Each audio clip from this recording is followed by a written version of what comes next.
Hola, buenas tardes a todos y todas.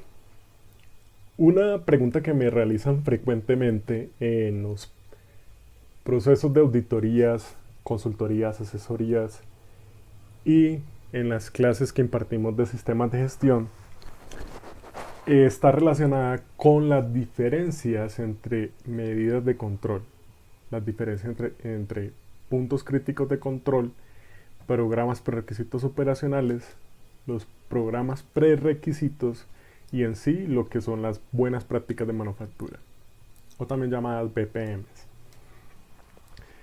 Adicional, la forma como están constituidas, como se deberían de implementar. Entonces, en ese sentido, hemos desarrollado esta presentación a manera de resumen. Es importante definir el término contaminación. En alimentos, la contaminación es descrita como la introducción o aparición no deseada de un organismo, una sustancia o algún elemento, sea en el envase, en el alimento mismo o en el entorno de procesamiento, almacenamiento y distribución de este producto. Los elementos que contaminan los alimentos son de naturaleza física, química o biológica. A estos elementos les denominamos peligros.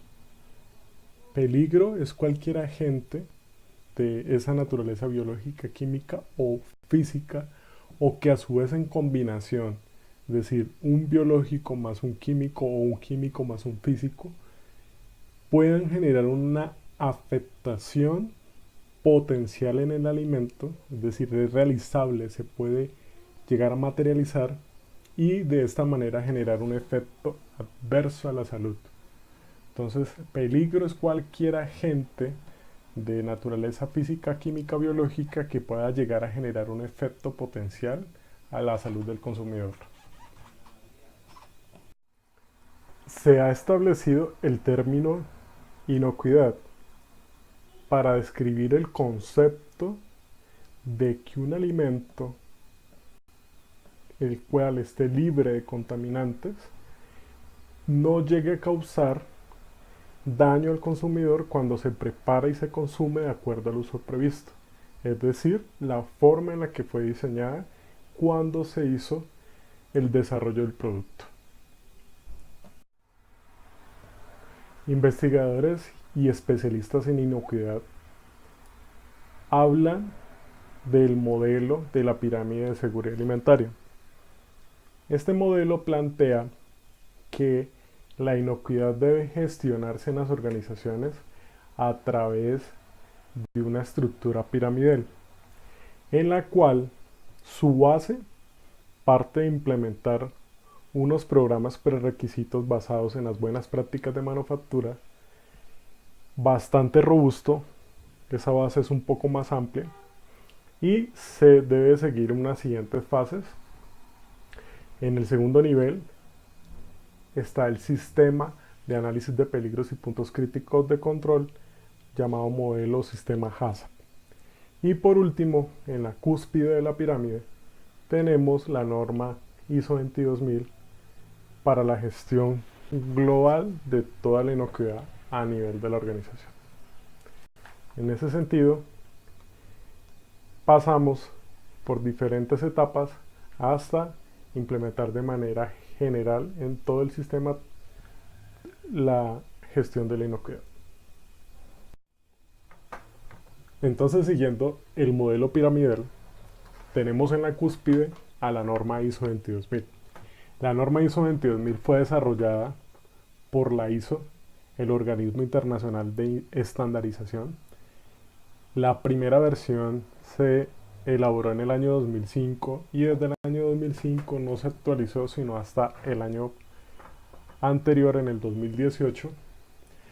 Sufrió unos cambios bastante significativos y se le dio una estructura a alto nivel. En esos cambios se estructuró de una manera más clara el modelo piramidal, teniendo en cuenta que se parte de establecer unos programas prerequisitos, establecer unos programas prerequisitos operacionales y unos puntos críticos de control. Ahora la norma llama a la unión de puntos críticos de control y programas prerequisitos operacionales medidas de control. Sin embargo, si miramos el fundamento, podríamos considerar que los programas prerequisitos operacionales también son unas medidas de control, solo que estas medidas de control son generales, no van a controlar un peligro de manera específica. La norma ISO 22000, al igual que todas las normas ISO, ha sido elaborada a partir del borrador técnico ISO parte 2, y este documento plantea unos capítulos introductorios, que es el capítulo 1, 2 y 3, y a partir del capítulo 4 se dan los requisitos de norma, es decir, los debes que la organización debe cumplir para demostrar un compromiso con un sistema de gestión de inocuidad. Capítulo 4, 5 y 6 son capítulos introductorios de planeación. Capítulo 7 y 8 son capítulos del ejecutar, cómo hacer las cosas. Capítulo 9 es el de verificación, cómo se monitorea que la ejecución corresponda con lo planeado. Y finalmente el capítulo 10, que es el capítulo de mejora o el actuar. Es decir, esos planes de acción o planes de mejora que ejecutamos frente a las desviaciones cuando la verificación nos indica que el planear no ha sido, no corresponde con el ejecutar. ¿Listo? Entonces, en el capítulo 8 de la norma, que podemos ver en la gráfica que está en pantalla, se describe de manera clara cómo estructurar o cómo construir un plan de seguridad alimentaria o un plan de inocuidad. Ese plan de inocuidad debe tener 3 elementos claves, de acuerdo al modelo piramidal. Debe tener unos programas prerequisitos, seguido de unos programas prerequisitos operacionales y definir unos puntos críticos de control. Adicional es todo un tema documental y un andamiaje de elaboración técnica.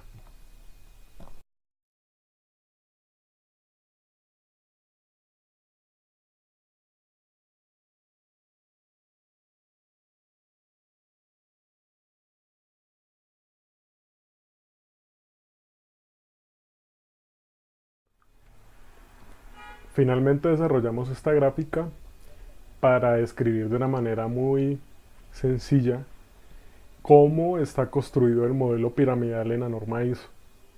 Entonces, que en esta gráfica hicimos una interpretación o la simulación de un modelo ideal, lo que debería ocurrir en las organizaciones, y no significa que corresponda de manera fiel con lo que ocurre en las organizaciones nuestras, pero sí intenta explicar de una manera muy sencilla cómo está construido ese modelo piramidal.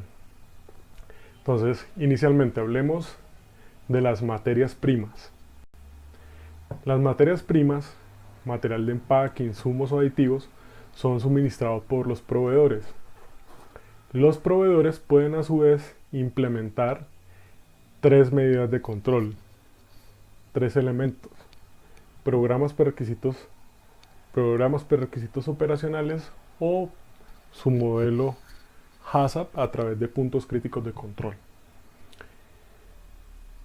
Lo ideal es que las materias primas, insumos, material de empaques y aditivos sean eliminados y reducidos a niveles permisibles los agentes que puedan llegar a afectar la inocuidad, como veíamos al inicio, agentes de naturaleza biológica, química o física. Pero esas medidas de control que tienen nuestros proveedores pueden ser permisibles y pueden transportar a nuestra producción agentes contaminantes, algunos peligros. En ese sentido, nosotros debemos de implementar unas primeras barreras. Esas primeras barreras se llaman programas prerequisitos, y esos programas prerequisitos no es otra cosa que la traducción en el cómo hacer de las buenas prácticas de manufactura a nivel de recepción de materias primas o material de empaque. Pero a su vez, esas medidas que nosotros establecemos pueden ser permisibles y se requerirán otras etapas siguientes para reforzar esas barreras iniciales. Vamos a ejemplificar esto. Imaginémonos que tenemos una empresa productora de harina y la materia prima para la producción de la harina es el trigo. Ese trigo nosotros podemos establecer una primera barrera de control a través de un censo o una malla que reduzca o retire materiales extraños como piedras, fragmentos metálicos u otros elementos extraños. Esa sería la primera barrera. Pero miren que dependiendo del tamaño del match del tamiz que utilice, me va a permitir retirar o no peligros de algunos tamaños.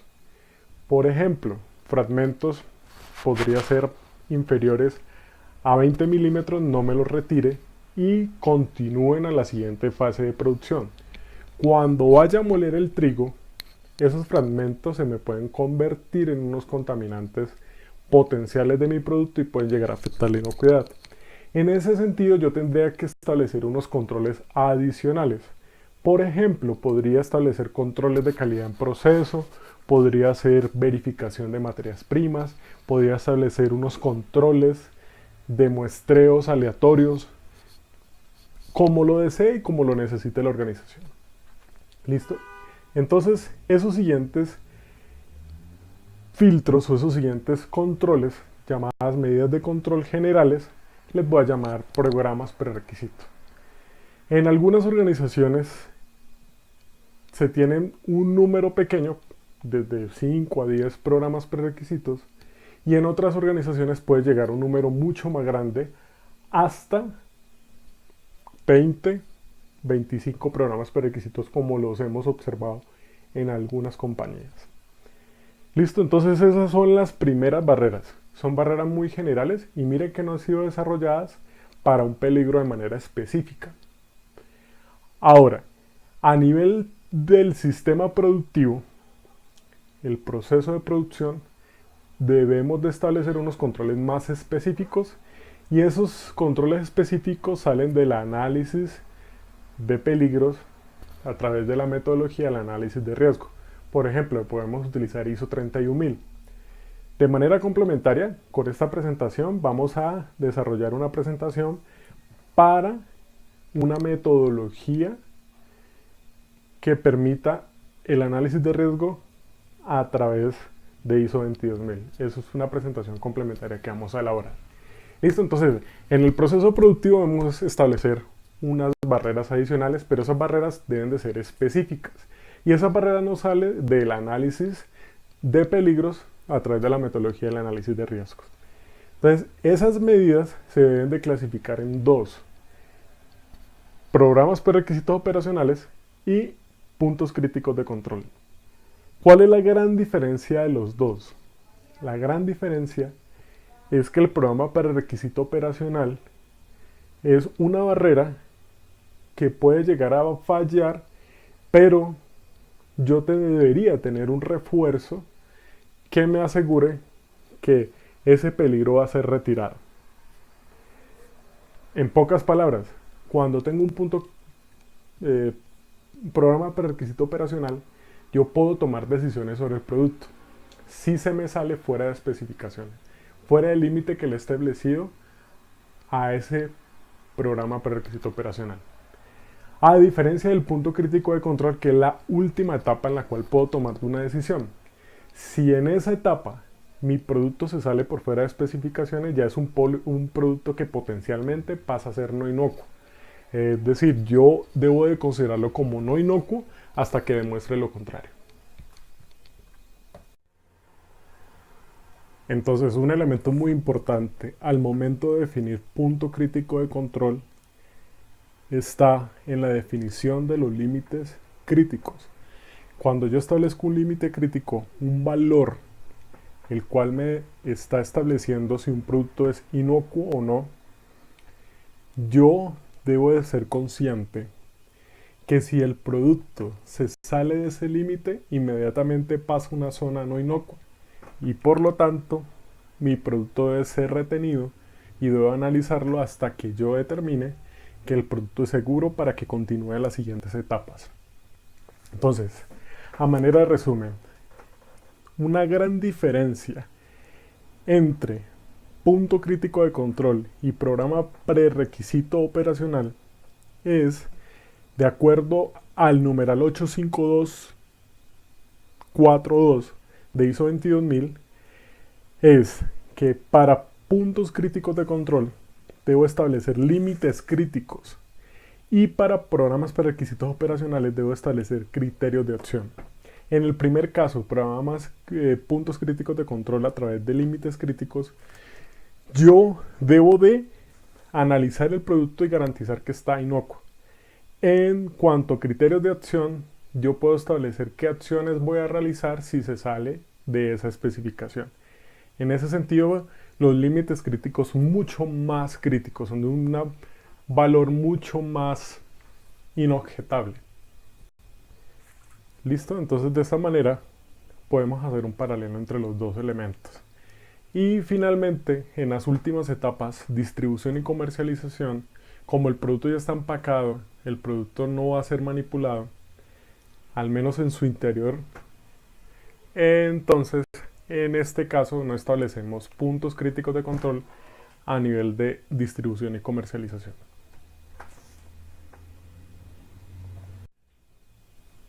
Por otra parte, hay una pregunta constante y es cómo implementar esos programas, cómo están estructurados.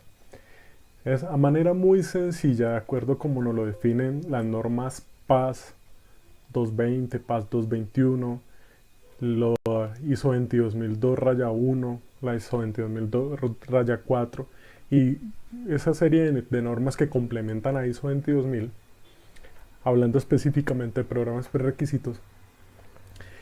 Los programas o la palabra programa es una herramienta administrativa que está construida a partir del ciclo PHBA. Es decir, parte de un plan al cual le llamamos plano cronograma, un hacer que está descrito a través de un SOP, un Standard Operation Procedure o procedimiento operativo estandarizado. Hacemos una verificación. Esa verificación la podemos hacer a través de auditorías, inspecciones, autoinspecciones o a través de censo de indicadores. Y finalmente vamos a tener un actuar que lo llamamos de manera ejemplificada planes de mejora o planes de acción. ¿Listo? Entonces de esta manera estaríamos trabajando a través del ciclo PHBA. Entonces un programa es una herramienta administrativa basada en el ciclo PHBA. Y las tres herramientas, las tres medidas de control, programa prerequisito operacional y punto crítico de control, están dibujadas en las organizaciones de la misma manera. La única diferencia es la criticidad con la cual se abordan el censo, la verificación y el monitoreo de las variables críticas de las cuales cada uno va a identificar y trabajar. Muchas gracias por su atención y de esta manera entonces finalizamos este video. Quedamos atentos a las inquietudes y oportunidades de mejora que ustedes nos puedan suministrar. Estamos atentos a todas las preguntas que podamos responder y estaremos colgando videos posteriores para complementar este y hablar de otros temas relacionados con inocuidad y con calidad en los alimentos. Muchas gracias.